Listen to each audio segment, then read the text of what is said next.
안녕하세요. 미국 지식 훌륭하다 미대입니다. 오늘 미증시는 아주 난잡했습니다.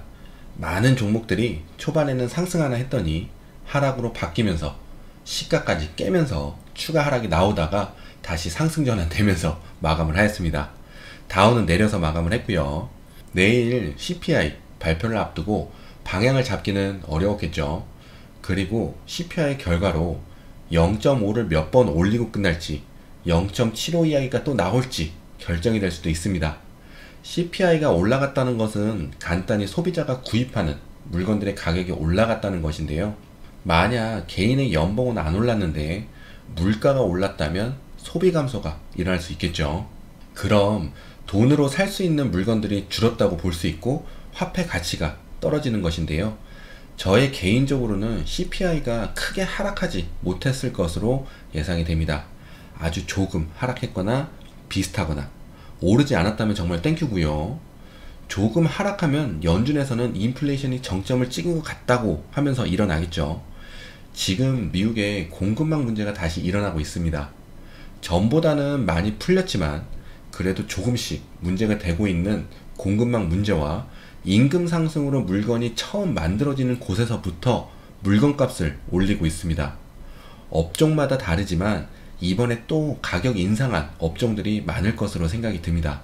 그렇게 되면서 소비자에게 가기까지 몇 번 더 가격이 붙게 되는데요.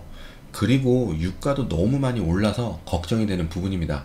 근데 조금 긍정적인 것은 물가가 오르다가 많이 내린 건 아니고 오른 상태에서 멈춘 듯한 느낌을 받습니다. 소비자가 소화 가능한 물가 마지노선이 있어서 물가가 너무 높으면 소비가 줄어드니 어느 정도 낮춰서 맞추려는 부분인데요.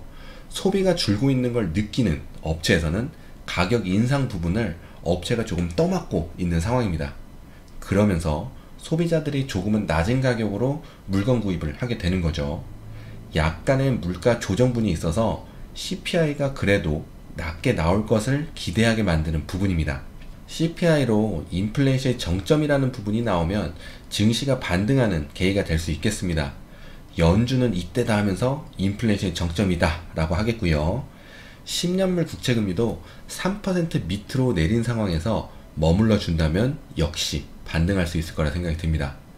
증권가에서는 CPI가 둔화되었을 것으로 예상하고 있는데요. 사실은 둔화되었기를 바라는 부분입니다.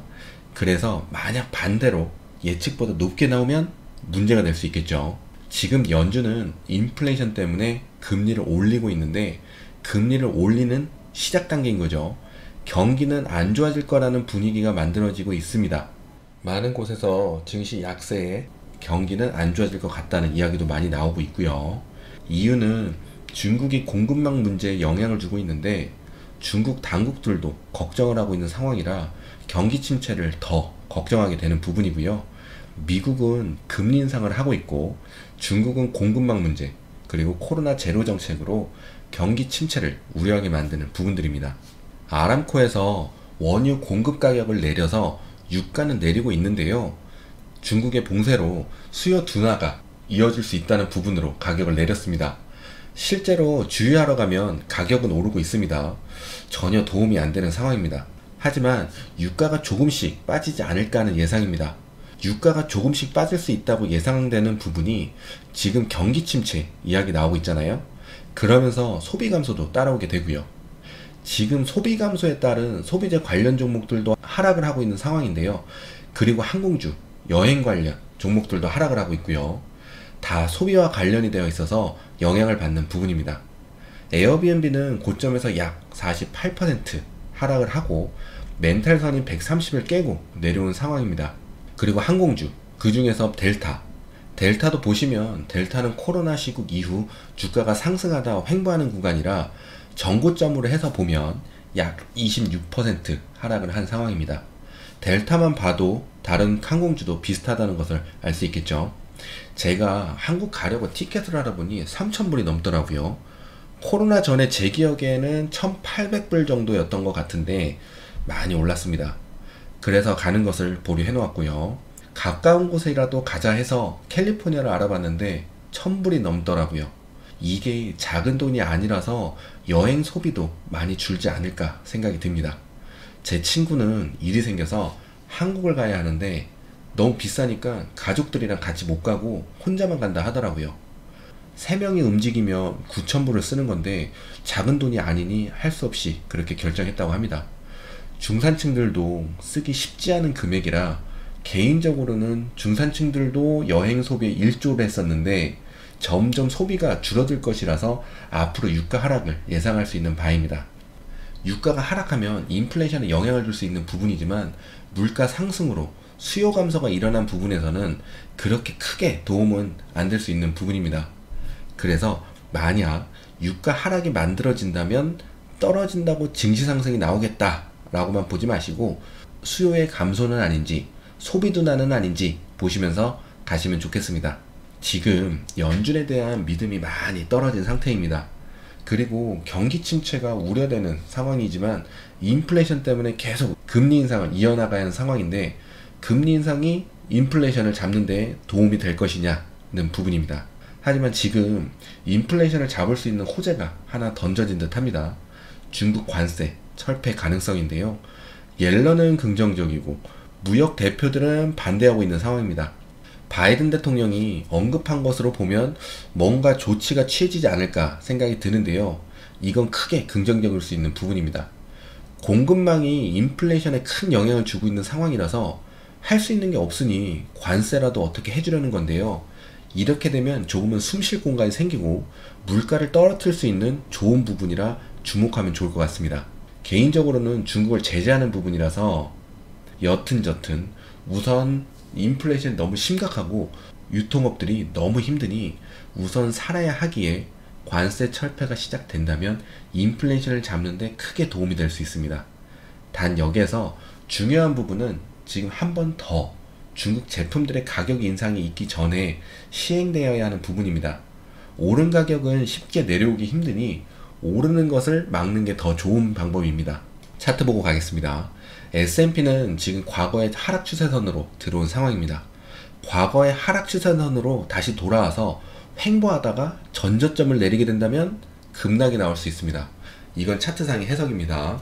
나스닥은 제가 하방이 열려있다 해서 장대 음봉이 출현할 수 있다 말씀드렸는데 차트 해석대로 장대 음봉이 출현했습니다. 그리고 이건 과거의 하락 추세선이고요. 하락 추세선에서는 우선 반등이 출현할 수 있습니다. 근데 아직 하락 추세선을 맞은 게 아니라서 조금의 하락은 있을 수 있습니다. 하지만 하락 추세선을 맞고 반등을 한다면 S&P도 과거의 하락 추세선 밖으로 나올 수 있어서 증시의 반등을 기대할 수 있습니다. 여기에서 급락을 피하는 방법은 하락도 하락이지만 나스닥에서 횡보가 나오면 안 됩니다. 나스닥이 횡보를 한다면 하락 추세선이 더 멀어지기 때문에 하락이 깊어질 수 있습니다. 그래도 우선 반등을 기대할 수 있는 구간까지 왔기에 반등 기대해 보도록 하겠습니다. 테슬라도 보고 가겠습니다.